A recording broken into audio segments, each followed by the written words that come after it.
वक्फ का मतलब है देवोत्तर, भगवान को, खुदा को समर्पित।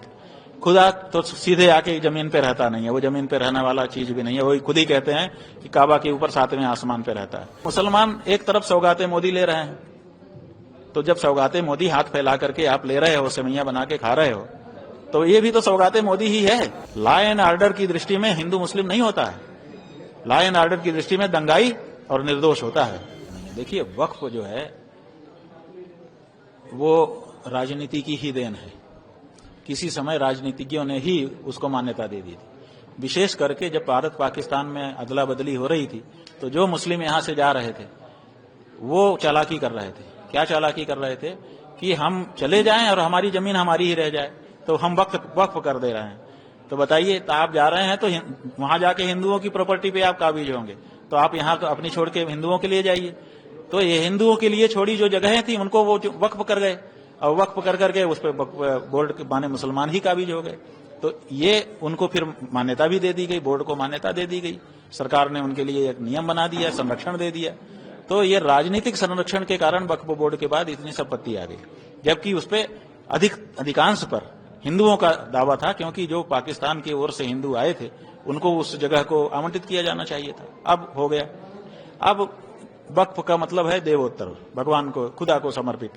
खुदा तो सीधे आके जमीन पे रहता नहीं है, वो जमीन पे रहने वाला चीज भी नहीं है। वही खुद ही कहते हैं कि काबा के ऊपर 7वें आसमान पे रहता है। तो वो तो वक्फ कर दिया आपने, उसको समर्पित कर दिया, वो तो कभी आके रहेगा नहीं। वो क्या करेगा, अपने बंदों को कहेगा कि आप यूज करो, माने मुस्लिम समाज के हक में उसका उपयोग होना चाहिए। अब वक्फ बोर्ड से ऑडिट किसी ने कभी नहीं मांगा कि तुम्हारे पास कितनी कुल जमीन है, उसमें से कितना तुमने उत्पादन किया, कितना मुसलमानों के लिए उसको लगाया। कभी किसी ने 78 साल में कोई ऑडिट ऐसा नहीं हुआ। आपने सचमुच उसका उपयोग किया कि नहीं? 12 साल तक अगर कोई खेत परती रह जाता है तो ये राज्य की सरकारें उसको राजसात कर लेती हैं कि नहीं? परती रह जाने पर कि परती है, आप जोत बो नहीं रहे हैं इसलिए हम राजसात कर लेंगे। अब 78 साल से इनकी जाने कितनी जगहें परती पड़ी हैं, आपने कभी राजसात नहीं किया। आपने कहा कि वक्फ बोर्ड का ही नियम चलेगा। अब आप राजनीतिक दृष्टि से संरक्षण देते रहे, अब राजनीति बदल गई, अब राजनीतिक दृष्टि से उसमें संशोधन करना चाह रहे हैं। संरक्षण भी राजनीतिक लोगों ने किया, संशोधन भी राजनीतिक लोग कर रहे हैं। मुसलमान ही इसमें कहीं ना कहीं कारण है। अब मुसलमान एक तरफ सौगाते मोदी ले रहे हैं, तो जब सौगाते मोदी हाथ फैला करके आप ले रहे हो, सेवैयां बना के खा रहे हो, तो ये भी तो सौगाते मोदी ही है। इसको इनकार क्यों कर रहे हो, थू थू क्यों कर रहे हो? ले लो। तभी तो मुर्शिदाबाद जैसी घटना हो रही। भाई, मुर्शिदाबाद जैसी घटना कोई भी करे, मुर्शिदाबाद जो है, देखिए ये जब लॉ एंड ऑर्डर का सवाल आ जाता है, उसमें जब कोई मुस्लिम हिंदू कहता है तो हमको बिल्कुल समझ में नहीं आता। लॉ एंड ऑर्डर की दृष्टि में हिंदू मुस्लिम नहीं होता है, लॉ एंड ऑर्डर की दृष्टि में दंगाई और निर्दोष होता है।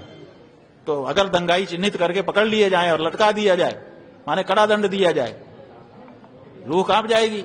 लेकिन सरकारें ये नहीं करती हैं, और सरकारें ये नहीं करती हैं, जिसके कारण राजनीतिक लोग ये सब बीच बीच में करते रहते हैं, निर्दोष जनता भरपाई करती रहती है। अब वहां हिंदू मुस्लिम की राजनीति आ गई है, भाजपा हिंदू की राजनीति करेगी, ममता मुस्लिम की राजनीति करेंगी।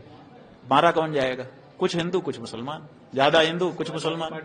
भाई, मंदिरों में तो ताकत नहीं है, आपके कहने से हम मान ले रहे हैं थोड़ी देर के लिए कि ताकत नहीं है, टूट गए।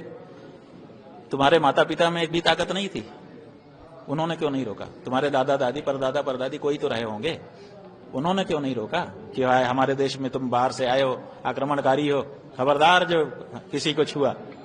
हम तो मस्जिद को भी बचाते हैं, आप तो सबको बचा रहे हो ना, तो आपने मंदिर को क्यों नहीं बचा लिया? आप तो राजनेता हो, आपकी दृष्टि में तो सब होना चाहिए था।